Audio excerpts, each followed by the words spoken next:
major concern that you have to consider in process engineering, process design, and process control are mostly addressed separately, but they are, of course, interlinked. So if you perform the process design, as we talked about that, you usually somehow decompose the overall process and try to build up the process bottom top, designing one task at a time. Potentially you could address this in a more, say, general scope, trying to perform a superstructure optimization using mathematical optimization for that purpose. But that brings you also into a distinct type of problem there, because if you use optimization, or you at least try to improve your process as much as possible, the process will operate exactly at the set point at which you design it. And you don't leave much room for basically tackling problems, which you would do in process control. So if you set up an optimization problem and keep the example of the distillation column, and you said you want to optimally design it to be sized in a certain way and be sized in terms of the heat exchangers and the amount of heat that you can provide to the system, the process will most economically work exactly for that specific specification that you define. So if you want 99% purity of your products for a specific feed composition, the process you design will deliver exactly that to the lowest price possible. And there will be no room for basically fighting any problems in terms of higher feed, different feed compositions due to uncertainties, problems that may originate because of the design of the heat exchangers, that there might be some less efficient heat transfer within the heat exchangers as you calculated. And so what oftentimes is done is process design is done, is performed, and then there are additional factors, surcharge plus factors that you add on top of your design. You design the distillation column a bit higher, with a bit larger heat exchangers, with the possibility to provide more heat to the system, and you design for a capacity of like 120% instead of 100% in the first place. That doesn't directly address process controllability, but it provides you with a buffer that you can use if basically your process doesn't operate as expected, or if basically the surrounding factors change the set point that the process needs to be operated with, or if you just want to increase the capacity. So better, you always should not only think about the process can be improved in terms of high capacity and so on, but you always should factor in some buffer in a sense to address process controllability, or you should address process controllability in the scope of designing the process already. And process controllability are basically two factors here. So of course, operability of the process, that you get the measurements, that you can react on certain fluctuations, and that you have the control technology to do so. And of course also automation of your plan, so that this control process is performed automatically based on an implemented control structure. And of course, there are more factors that you need to consider apart from that it works in a steady state operation and effectively, even in the scope of uncertainties and in the scope of any kind of fluctuations. You also have startup phases and shutdown phases. So how do you think these phases are performed? Is there a control structure set up and you just press a button and the process starts to the set point?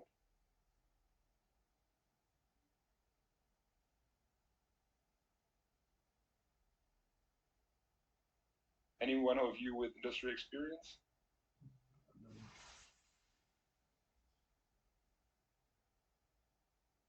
None. Oh, that's from the German class I expected, but oftentimes in the English class here, there are a few people who already work in industry. Yeah, it doesn't work like that. Startup is a very complex procedure for everything.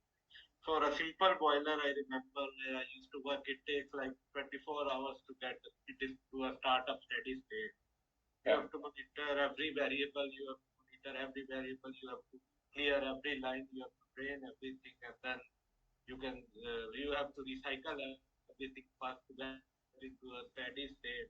Then you have to purge, then you have to like exhaust everything. Then you reach a steady state. So basically, you had a protocol of different steps that you follow through. Yeah. Yeah. And that's exactly what you see down here. Basically, process control also includes activities of the plant personnel. So it's most of the time. There are really rare exceptions where you basically have an automation process that basically requires somehow a model in the controller, a dynamic model, to start up the process based on the digital twin of the plant in a sense. This is of course a target for the future, and in some industrial processes this is implemented. In the chemical industry it's not so much implemented. And even for plants which you have in industry which are running for like 30, 40, 50 years, also those have to be shut down point at a time in order to clean them and to restart them. And for these kind of tasks, you usually have the knowledge at the industrial company how this is to be done. There are certain protocols in place for starting up and shutting down the process, and you barely find a book on the matter of startup and shutdown. So that's also one of the reasons, of course, we will be focusing here on stationary operation and how to basically design a process control system that can act in the scope of basically reacting on disturbances. And for the startup and the shutdown phases, usually there is not a fixed setup of controllers to be implemented, but you design a control structure in order to keep the process steadily operating. And even if you go for a model-based control structure, you also focus usually on some kind of stationary operation, or if it's a batch process, on basically driving an optimal recipe of that process. So getting down the batch time, improving basically energy efficiency of the batch. And you have these targets. So for batch processes, in a sense, you start up the process and shut it down over the operational time. But for continuous processes, you usually do the start and the shutdown of individual units until you reach the steady operation of the plant, and then basically you implement the mostly decentralized control structure that you have. Okay, so that will be also the focus within the two parts of the lecture that we're looking at. I already mentioned design and control are intertwined. Within the design process, of course, we are also looking at similar targets. We're looking at quality and quantity, and we want the process that we design to fulfill these targets at the minimum price, while of course maintaining safety. And so these targets are pretty similar that we see here for continuous operational process. But in order to hold these targets, then we of course have to react properly on disturbances, and those can be from the exterior.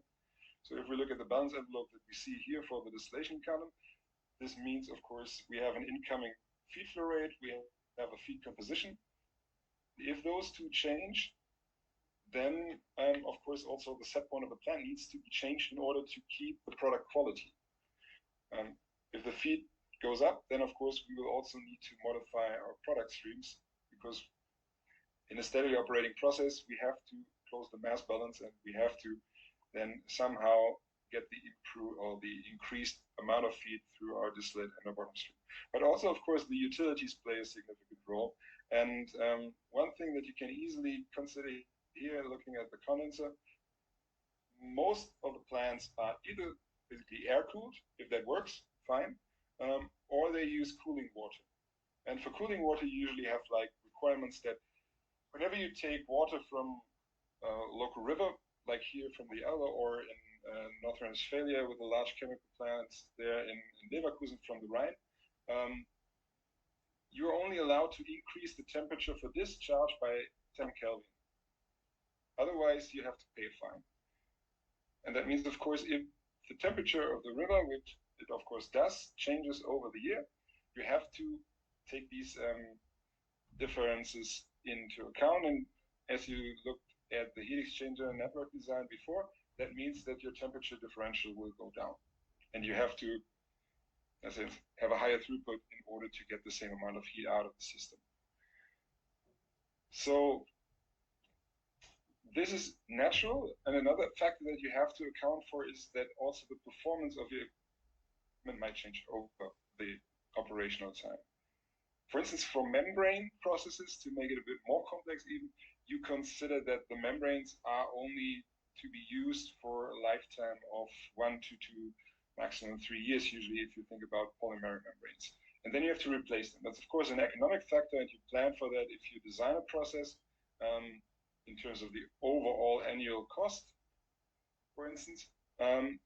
But you also have to clean them in intermediate periods, and you have to do similar things for instance, the operation of distillation columns and the heat exchangers, because there might be some blockage inside of the process that will lead to disturbances. Nothing has to change from the exterior for that. That will change just based on the performance inside of the plant. Or you might have fouling in the heat exchangers, which will then reduce your heat transfer coefficient. And also an interesting approach that is nowadays taken in industry is, of course, looking at something like the digital twin to have a simulation model of the plant running in parallel to the actual operation, and then trying to mimic the behavior of the plant by modifying certain factors, like, for instance, the heat transfer coefficient, to see that if it reaches a certain threshold value, to basically highlight a lamp, then, okay, now basically we need to clean the heat exchanger because the fouling is too large. And this basically gives you an indicator of when to, basically have a short revamp of the plant with cleaning procedures in place to avoid performance and to avoid basically putting too much energy into the system just based on the lack of performance of the heat exchangers. So, to address the last point once more, process design, process control as a segregated workflow that has been basically in place for a long period of time. You do an optimal steady state design in the first place, and when this is done, you do a consideration of dynamic operation with an implementation of control loops. That is still what you find in most research papers which work with Aston Plus, for instance. First, there is an optimal design in a sense, either based on iterative simulation studies or using real mathematical optimization approach. Once the process structure has been designed, you go from the steady state design to the dynamic model. You implement the holdups for the different pieces of your equipment, look at the dynamic performance in terms of open loop control, and then you implement certain kind of decentralized control structures to look at the closed control setup. And you do it in unit by unit way. This works most of the time, and if there are problems, oftentimes buffers are installed, which usually solve the problem, but they also have some kind of bottlenecks which relate to the fact that if you try to solve these problems with buffers, so that if there is a problem with the first unit operation, it doesn't directly transfer to the second unit operation, it will slow down the dynamics of your overall process. You, of course, will have higher operational costs because there's more holdup in the overall system. And finally, of course, more holdup in the system does also potentially mean a hazard in terms of possible safety risks. So if you have like liquids in the plant which are potentially explosible, then of course this increases your risk in terms of an accident. So this also led oftentimes to failure, and the problem is that once the process is designed and the control setup has been implemented, if something goes wrong, it means that you will have a longer search in order to find out what the real problem is. Specifically, once you have installed all these buffer tanks, it might be that you find out there's a problem which you think is occurring in the distillation column, but that problem is caused 1 or 2 or 3 steps beforehand based on something that happens initially in the first unit operation, and until it basically diffuses through the different units and the buffer tanks to the distillation column, hours of time could be basically passing by. So if you just look at the performance data of the distillation column, it will look as if there is a problem appearing from nowhere. And you have to take into account the different holdups and basically the time differences in order to find out where the real origin of the problem comes from. And that can take a lot of time. So it's much better to implement the process aiming at least for process implementation where you don't make use of many buffer tanks. and keep the holdup in the overall plant as low as possible. But you can anyhow ask questions at any time if you want to, if you're not disturbed from your surroundings. Okay, one way to deal with the operability in the first place while designing the process is looking at some approach that already introduces possible disturbances and considers them as uncertainties in the initial design. One way to do so is, for instance, robust optimization and uncertainties. So not aiming for, let's say, a process design of the distillation column that provides you with a minimum number of equilibrium trays or minimum height of the column and minimum energy duties, resulting in minimum cost of the overall plant for a specific operational condition, like here where we have our feed specification, composition, mass flow rate, and the purities of the distillate and the bottom stream, but specifying some kind of deviation around that set point. So saying that the feed flow rate has an uncertainty of 0.5%, which is quite low. Actually, you could consider something larger. Composition changes by 2.5%, and here basically the focus was placed more on the actual model inaccuracy. So assuming that the activity coefficient of methanol at infinite dilution, that this has a relative uncertainty of 10%. So you can consider, in that sense, the first two are basically linked to some kind of uncertainties that may result maybe equivalent to disturbances in the final process operation. The last one is more related to uncertainty with regards to the accuracy of the actual model that you build up. If you do so, you can get different designs. So in the nominal case, so meaning you design something that minimizes the number of trays or the heat duty respect to each other. So you have two objectives. According to these nominal specifications, you will wind up with designs like these. You can choose from, in a sense. So these will provide you with a specification with a certain number of theoretical trays, so a certain height of the column relating to the investment, and a certain amount of energy that you require for the operation. You can be conservative in a way that you say, okay, I want higher purities, for instance, meaning higher purities for the bottoms product.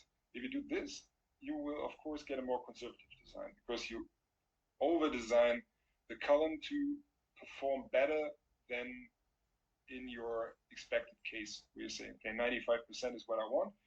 Now, so it's 5% purity in the bottoms product. What if I want 0.46 or what if I want 0.44%? Then I have to build a column that requires more trays or that takes up more heat in order to get higher purities. The other part that you can do is you consider these variations in terms of the uncertainties and build a design which works in the worst case. Worst case means that plus minus you take this into account and the nominal value, you build scenarios out of this and you seek a solution which works, gives you the purities under all these different scenarios. So one question in the chat, how do we decide how much uncertainty is there in the input variance? That's a good question, and there is no simple answer to that.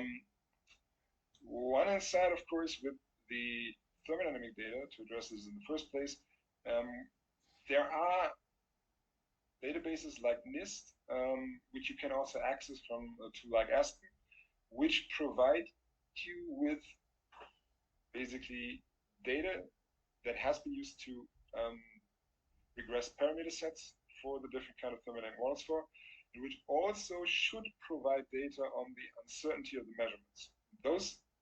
This information you can take into account if it's there. Problem is, for a lot of the data that's reported there, it's basically some relative uncertainty that is taken into account. That is basically given like it's for temperature measurements, it's like 1 to 2% accuracy. You can take these values, of course, as well, but it definitely depends on what you want to achieve. If you want to be really conservative, you will get the design that is far away from the nominal optimum. That will cost more, and that might basically screw up the project. So you have to consider how much really variability you have there and how conservative you really want to be. So if you expect that for a process that is built for a product that you're pretty certain you can sell over the next 20 years, and basically the demand will not fluctuate a lot, you can specify small values. Maybe not that small, like 0.5%, but let's say just a few percent, 1 or 2.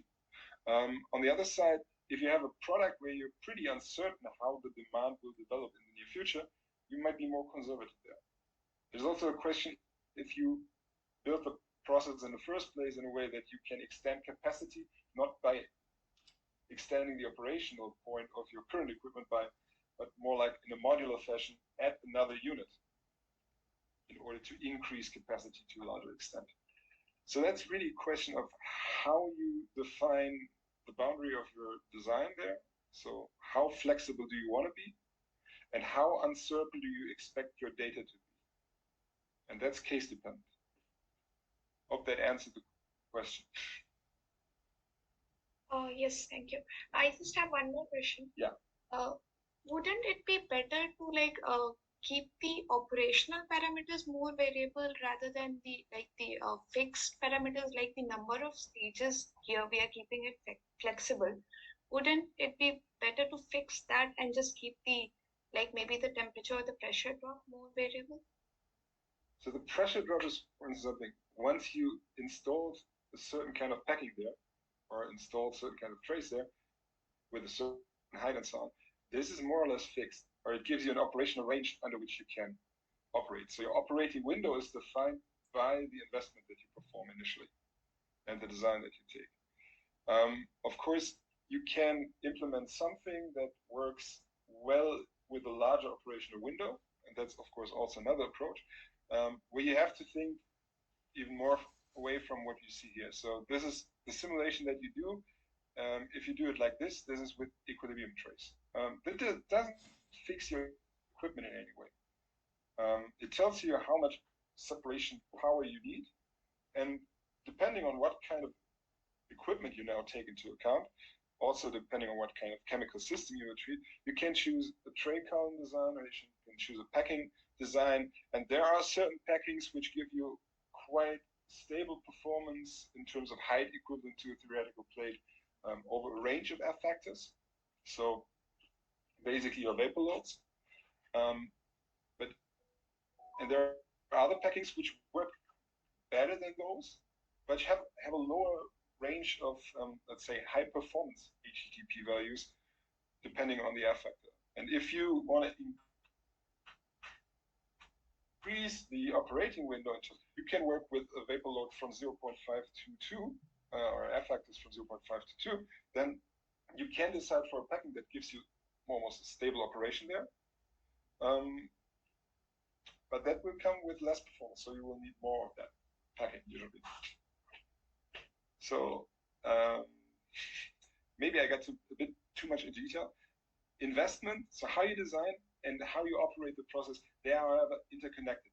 You will, in order to provide more heat to the overall system and get more heat out of the system, you will need a larger condenser. You will need a larger heat exchanger that is directly linked to each other.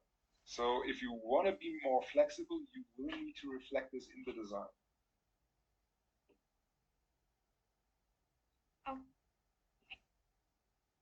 No problem. So that's the one hand side. The other part, as I said, if you look at trace or packings, for instance, that also gives you a bit of different dynamics in the system.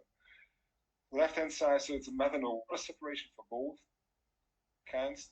It will give you from the steady state simulation that we just had a look at, this number of theoretical plates for energy. That will be the same, exactly the same thing.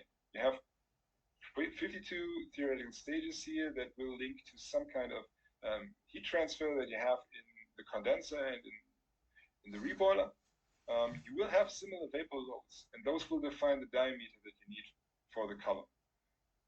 But depending on the kind of implementation here, with either real trays or with packings, you will need a different height in order to implement these 52 theoretical stages.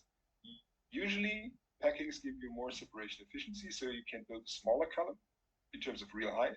And on the other side, you will have a considerably lower holdup in the system if you operate with a column with packings than with valve trays. And this lower holdup will not reflect directly in your steady state design. Nowhere. But if you have to have a transition like that, the disturbance and the feed reduction of 20%, and it's always a disturbance. Even if basically the chief of the plant says, okay, we need to reduce our capacity by 20% because there is no demand currently and we want to operate continuously, it's still for the plant itself. It will be a disturbance which has to be considered there.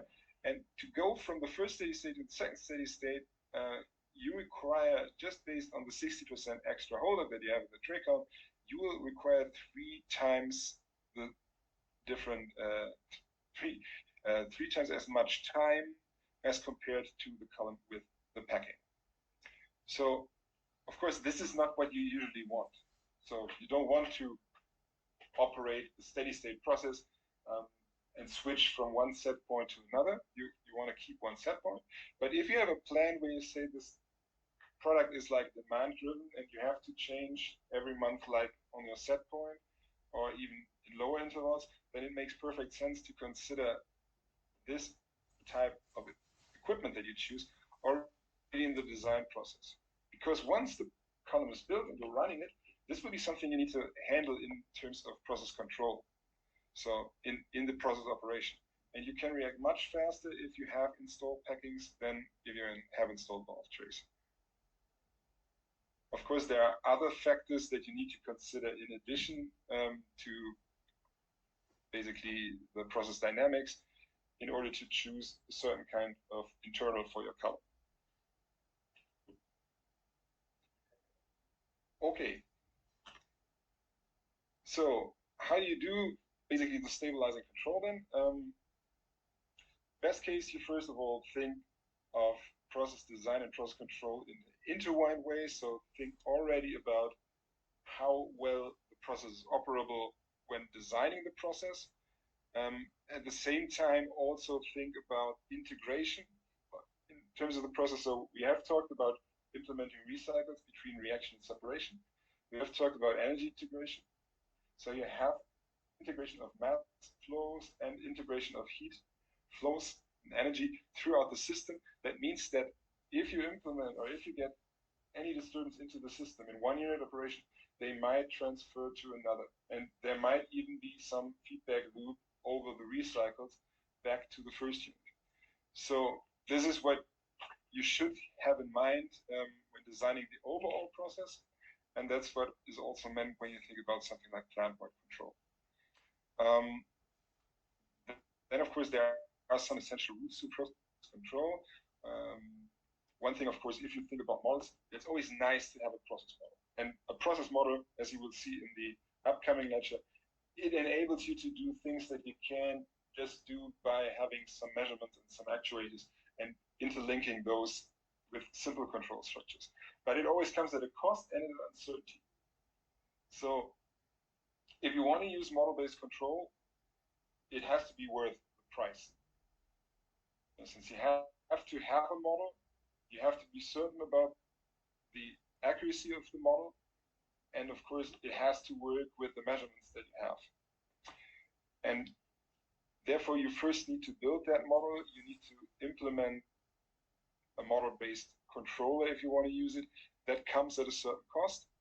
And if it can be solved, the problem can be solved in a simpler way that often suits the whole control process. So there is also, if you look in the literature, often a statement that 95% of control structures are simple decentralized controllers with PID or even just PI loops. They do the job. And there's another saying like never change a running system. Most of the processes are running for a long period in time. These simple control structures have certain advantages.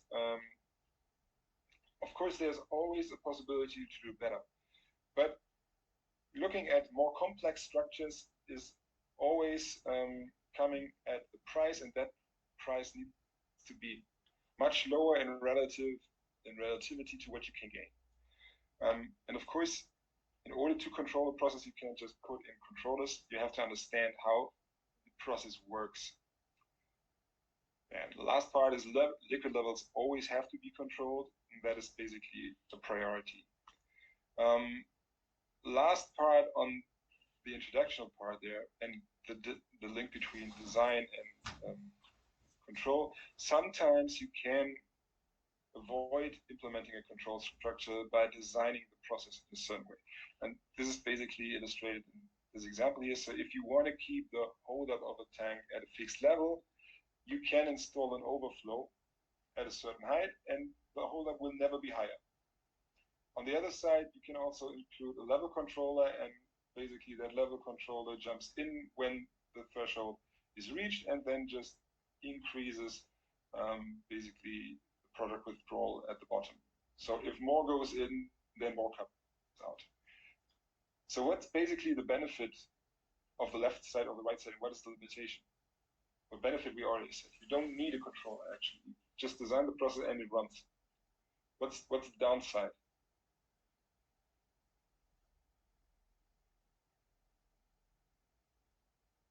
Lack of flexibility, as in yes, fixed with one level. Exactly.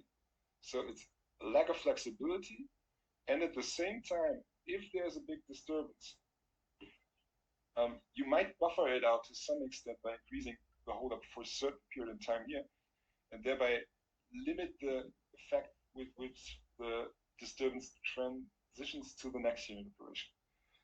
With this structure, it will directly run through. So if more goes in, more directly comes out. You can't change anything about that. So you will not see a disturbance at this unit. You will see the disturbance at the next unit in that sense, unless you have a measurement here, of course. But measurements are also not coming for free. So if you look at processes in industry, and we had a nice presentation of someone from industry in recent weeks, stating this once more, measurement sensors are often the first thing that are cut out in the process of implementing a new process. Like, do we really need that? It costs money. Do we really need that? Then it goes out. And if something goes wrong at some instance in time, sit there and say, why don't we have a measurement there? So please argue for measurement sensors if you're in the development process of a new plan. And keep in mind that if something goes wrong, you really want to have a more accurate picture of where basically the disturbance went into the process. Okay, so if everything has been designed, then comes the next part, developing a control structure. And one of the first things you have to consider is you need to determine how many variables you have that you want to control, and you can control, and what are your variables that you want to manipulate in order to control those. So second part of this is not only what goes in as a disturbance. So this can be measurable or not measurable. So like, for instance, the feed flow rate that we had, it is at least measurable. You can do that. If you really have the measurement in the real process, that's a different question. It might be not measured, but it's at least measurable. There are other things that you might not even be able to measure, at least not at considerable costs. Then, of course, the most important parts, the manipulated variables and the controlled variables. Also for the controlled variables, best case scenario, you can measure them. So you directly have the information if the control variable is not at a set point. Might, however, also be not the case. So thinking about a distillation column, for instance, again, what would it be that you want to control?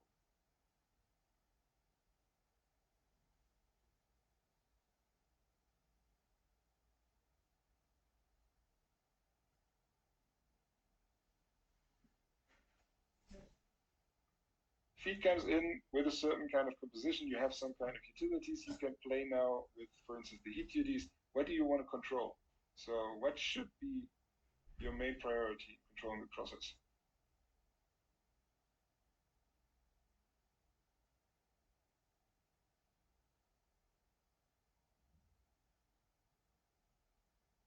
Is the question too simple?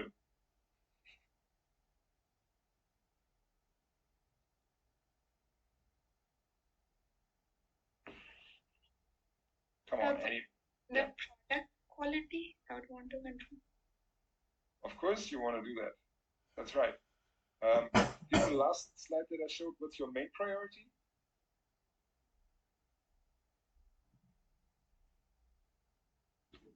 Level. Exactly, the level controls. So, and basically you have a hold up for the reboiler, so the bottom of the cone, and you have a hold up in what's the right word now? For the condenser. So basically for the condenser product.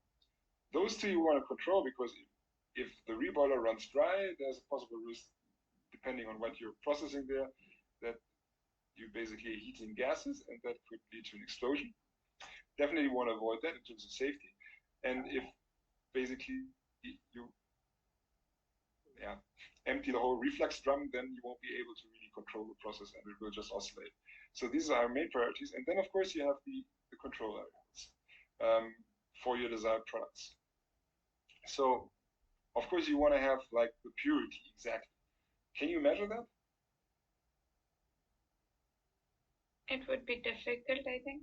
We usually measure like temperature or something.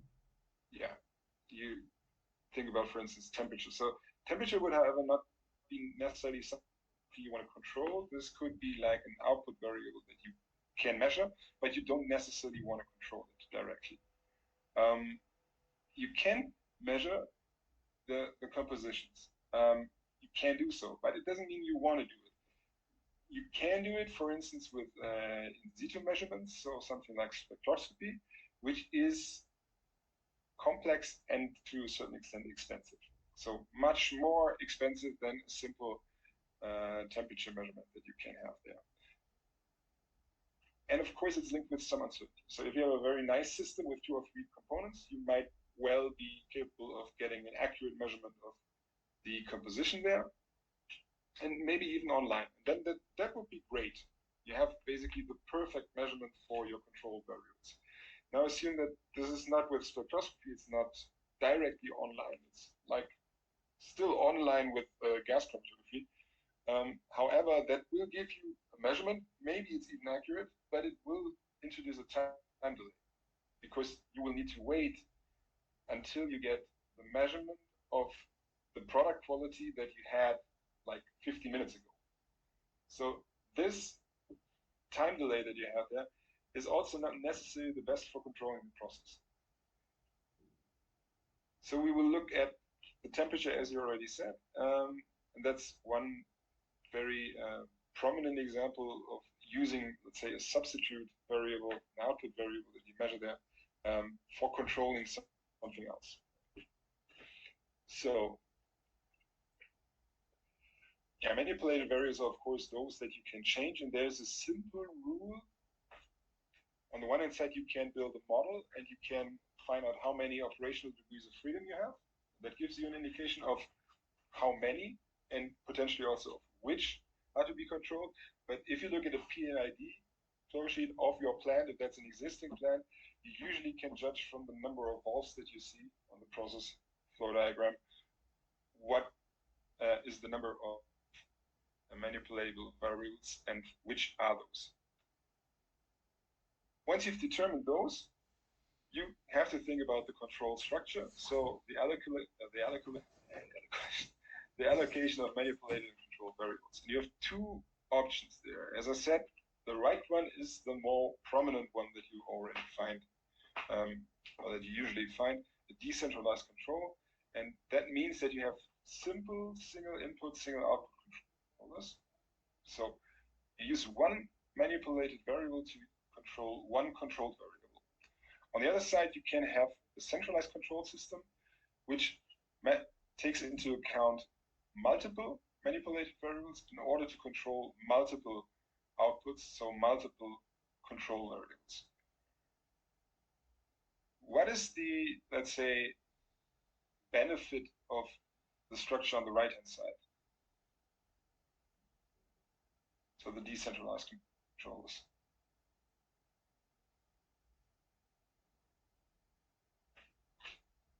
Easier to understand and maybe predict what is influencing what.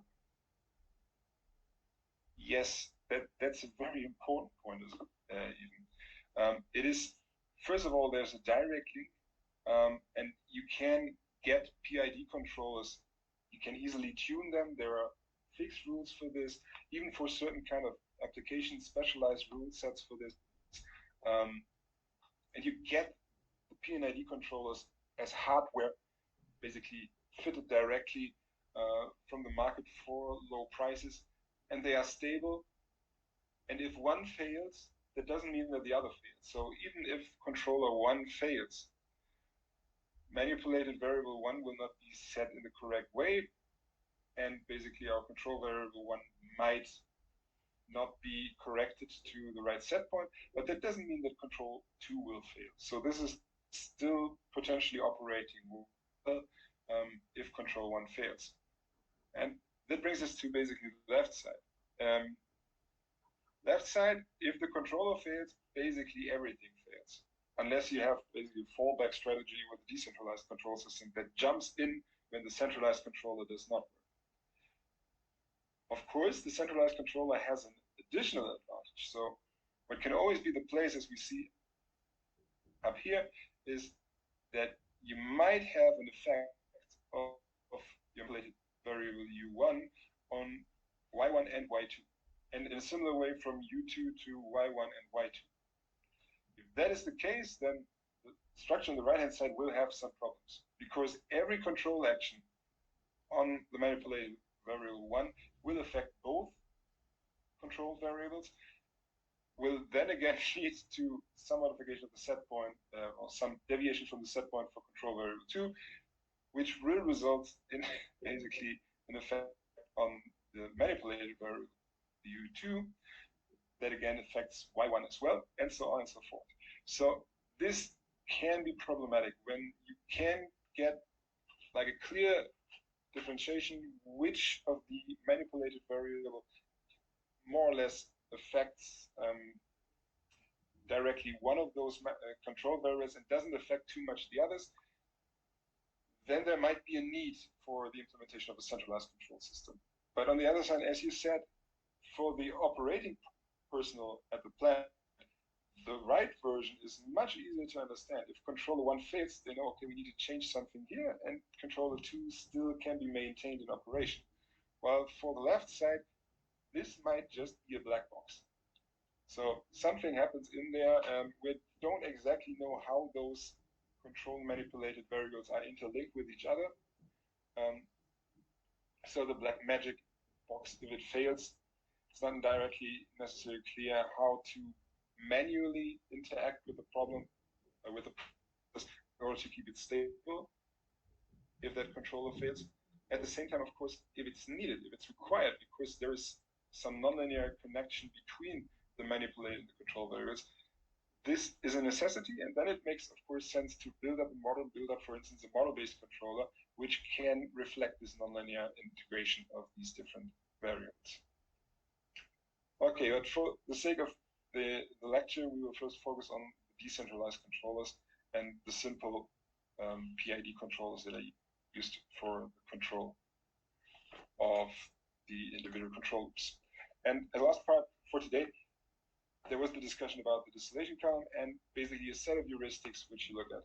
So you have generally for a simple column, just a single feed, just 2 products, you have 5 control variables that you ideally want to control individually, and you have 3 that are linked to inventory. That's the pressure and the holdup in the for the level in the reflux drum and for the level in the bottom. And then, of course, you have your 2 product qualities you want to control. And in order to do so, you basically have the possibility to measure 11 types of variables because you can have multiple temperature measurements along the rectifying the stripping section. And you have 5 manipulated variables for the operation. Of course, that means if you have 5 control variables, you will usually use 5 manipulated variables. So that is usually like on a one basis, specifically, of course, for the decentralized control structure. And the practical hints, these are basically the heuristics. Column pressure is controlled by the condenser duty or by the efficiency of a vacuum system if you're running the process under vacuum. The reflux drum level and the bottom level, so your level controllers, which are to be prioritized, are basically linked to either your product flow rate or the utility flow rate that you have. And the control rules that you've seen afterwards basically state in the first place that you use the largest stream to control the levels, you have the highest sensitivity there, and you use the smaller ones to control your product qualities, XP and XD. And for those, you have these dual end controllers, which address both compositions. And in that sense, take a look at which of the either the distillate or the distillate or the reflux stream, and on the other side, the bottoms product or the vapor. So the steam that is used to heat your condenser is used for the control.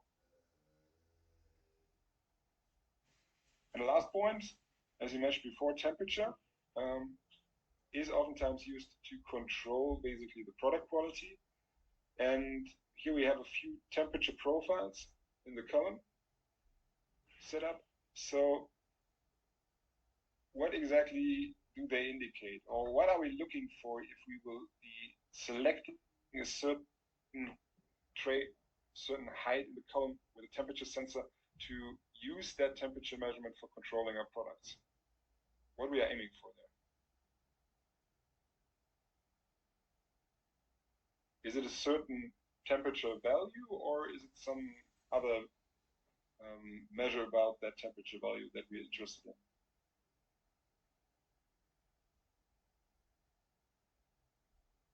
Is it the product quality, like the composition, which you can read from the temperature? If it would be the product composition, we of course would be looking at like the vapor that we produce or the bottoms product. Let's say if it's a binary mixture, that temperature will give us a direct link. If it's basically an equilibrium temperature for a certain kind of pressure, then we will have an idea for a binary system what composition this reflects. For more than 2 components, there is no direct link anymore. And if we would like is visualized here on the right side with some temperature measured in the rectifying section or in the stripping section, we're not really measuring our product. We're measuring some location in the column.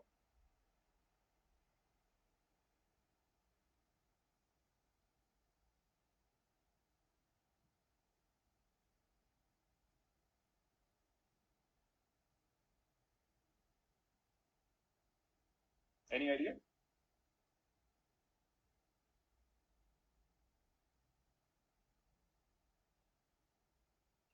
So if you look at the different profiles that you see here, and below there's basically short annotation that the temperature control can be possible in none, one, or both sections.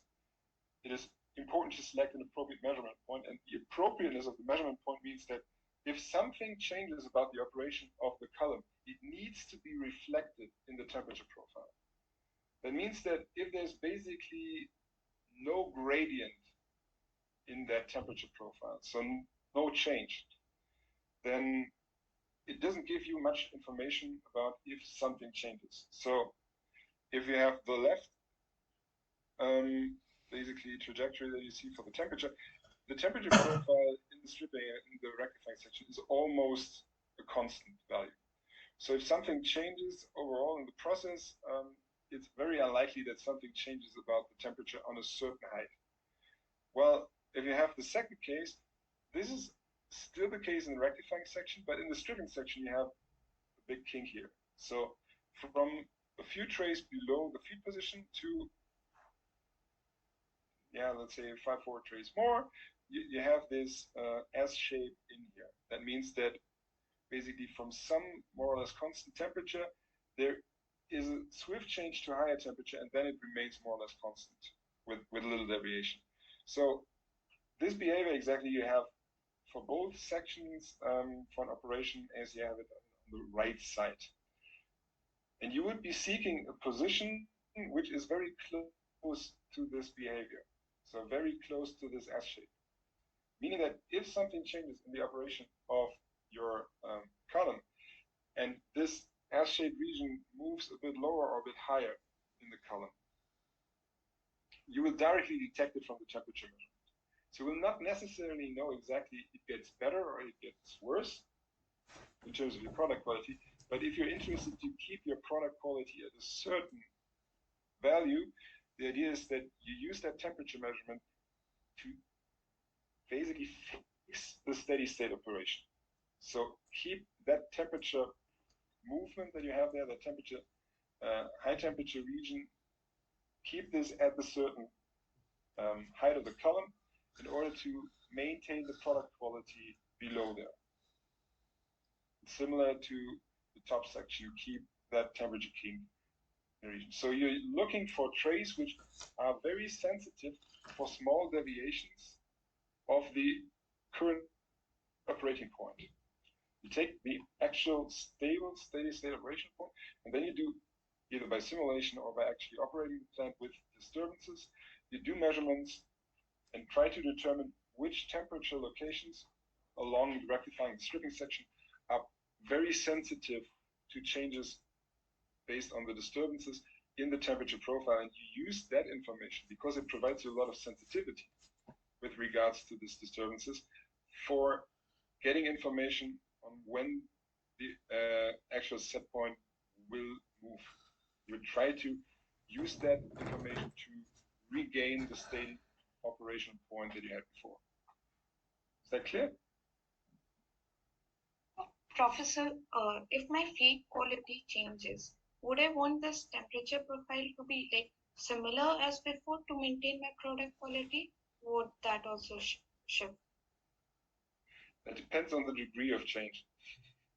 So the assumption is that even if the disturbances maintain for a longer period of time, that still you want to have like a certain kind of temperature at a certain position in the column to reach your product quality.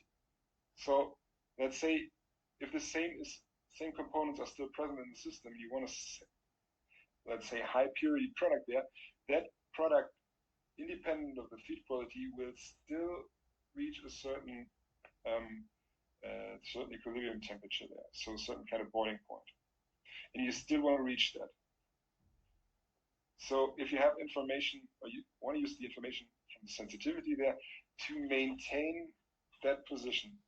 However, if you're using something very close to the end of the column, and basically, let's say the end means then very, very low position of the Z, so very close to the t-axis, there might be a lot of changes already in the column, which you only realize once the product composition really fades and moves based on the temperature. So you cannot directly use a link between the current temperature of the product and the product quality. You try to get this from the current information of the temperature profile and the movement.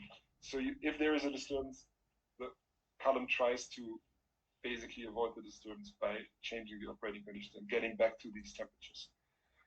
Doesn't guarantee you that you will get the right product composition. So if you have a disturbance which is not only short, but maintains for a longer period of time and which is significant in terms of the compositions that change, you might wind up with a different final operating point that you try to stabilize there. Was a bit long answer, but in very short, the assumption with a PID control structure there is, of course, that if you return to the temperature level that you had before, that then you will get your product quality.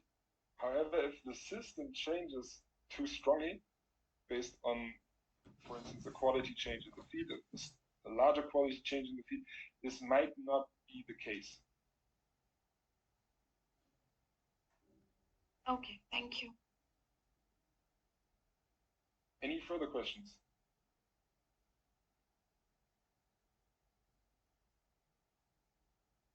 That's not the case, then I think it was also longer than expected. And I wish you all a nice remaining week, and we see each other hopefully next week once more in person. So, last part, relative gain area, that will be handled in the next lecture. So this is what you will see in the lecture materials, in the course units, the video units, that basically addresses how to combine the manipulated and the control variables systematically. And with that, is thank you for your attention, and see you next week. Have a nice. Thank you. Thank you.